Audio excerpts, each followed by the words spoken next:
NASA is planning some of its most ambitious and expensive projects, like returning astronauts to the moon and planning for future missions to Mars. In total, they're expected to cost about $70 billion.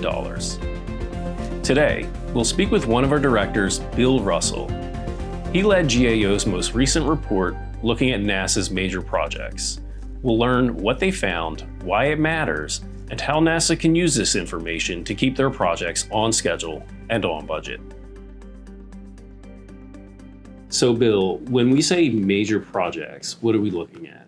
So that's everything from the systems that are being used to go back to the moon under the Artemis program. So think about the Orion crew capsule that just successfully went around the moon and back with the astronauts, to some of the science missions. There's one that I like, which is the NEO, Near Earth Observatory, that's looking at killer asteroids, basically. It's going to survey the sky and figure out if there's anything out there that we should be worried about. Each year we take a look at how those are progressing through the acquisition process, right? Do they have stable requirements? Are the technologies maturing? How are they doing in terms of their plan, cost, and schedule? And we do those assessments each year. This is our 18th review. In this report, what's the good news? What's the bad news?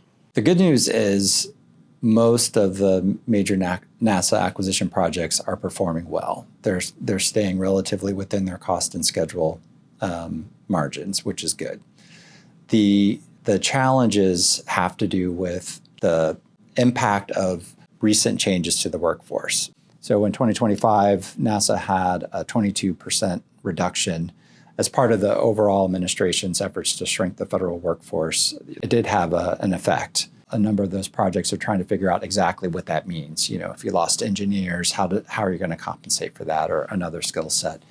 Currently, the administration has an effort to map out what are the skill gaps that they need and try to do some hiring. That's all in progress now. So we're watching to see how that plays out. With the major projects that you looked at, which ones were the most expensive? This year, the cost driver for the entire NASA portfolio was the Orion crew capsule. And it accounted for more than 50% of the cost increases and almost the majority of the schedule increases. What are the major drivers for increased costs and increased schedule on these projects? Could be anything as simple as just the government changes the requirement of what that system is supposed to do, to immature technologies. So let's say, you know, you're trying to do something that's never been done before, and oftentimes with space exploration, there are new frontiers and new technologies that need to be employed. So if there are delays in how fast that technology comes to a point where you can use it, that can drive schedule and cost as well. NASA's major projects have been on GAO's high-risk list for quite some time. Tell me what that means.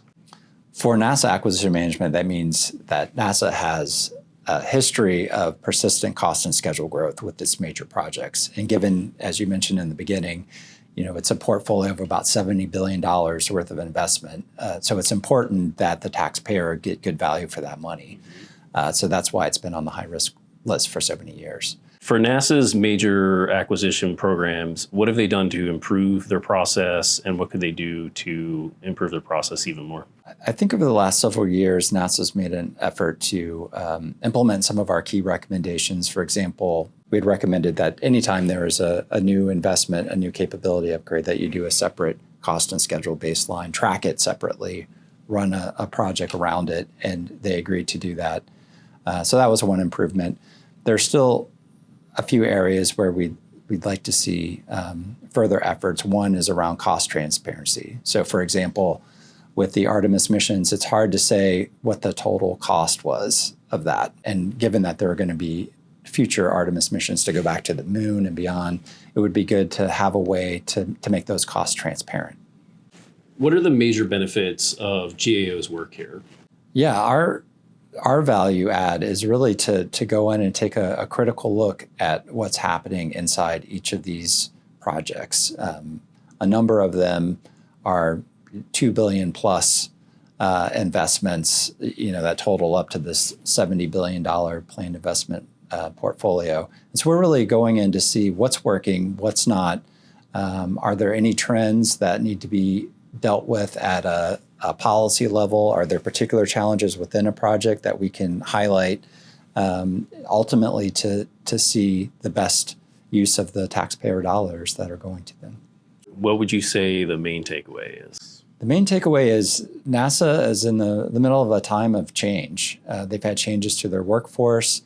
They're rethinking some of the key missions and requirements for the Artemis program. Overall, the report highlights the important changes that are happening within NASA and puts the right context around what it could mean either now or in the future, and raises the issues that are going to be important to effective expenditure of taxpayer dollars and informing good congressional oversight.